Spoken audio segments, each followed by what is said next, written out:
Halo semuanya, perkenalkan nama saya Sylvia Mahadewi dari kelas 11-5 SMA Negeri 9 Jakarta. Nah, kenapa sih saya di sini? Saya akan menceritakan artikel sejarah perjalanan bangsa Indonesia dalam melawan Belanda, salah satunya yaitu perlawanan Pangeran Diponegoro. Mari kita lihat videonya. Sejarah singkat Perang Diponegoro. Pada masa penjajahan oleh Belanda di Indonesia, telah banyak perlawanan yang dilakukan oleh rakyat Indonesia dari berbagai daerah. Nah, salah satunya yaitu kolonial Belanda yang perang Diponegoro.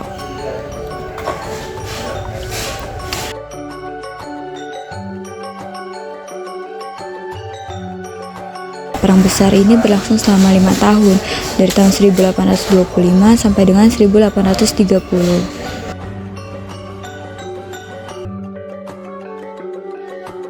Perang ini dipimpin oleh Pangeran Diponegoro yang merupakan pangeran dari Kesultanan Yogyakarta.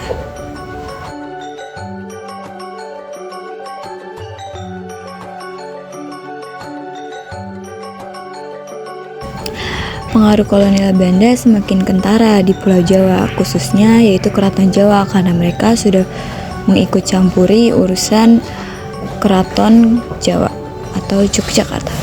Kandidates mengubah etika dan tata upacara yang menyebabkan terjadinya kebencian dari Keraton Jawa terhadap berbagai sumber daya alam manusia dan mengarahkan kekuatan militer yang ada pada keraton. Residen Yogyakarta, Jongher Anthony Hendrik Smith, banyak mencampuri urusan kekurangan keraton atau kekuasaan keraton, di mana banyak kebijakan sepihak yang diatur olehnya. Nah, Pangeran Diponegoro yang menjabat sebagai wakil raja tidak tahan dengan kehadiran Belanda di Keraton Yogyakarta, dan akhirnya ia memilih untuk kembali ke kediaman di Tegalrejo. Pada pertengahan bulan Mei 1825, Smith memutuskan untuk memperbaiki jalan-jalan kecil di sekitar Yogyakarta. Pembangunan jalan yang awalnya dari Jogja ke Magelang melewati Muntilan dibelokkan melewati pagar sebelah timur Tegalrejo, dan Belanda memasang patok-patok perbaikan jalan di sepanjang makam leluhur Pangeran Diponegoro.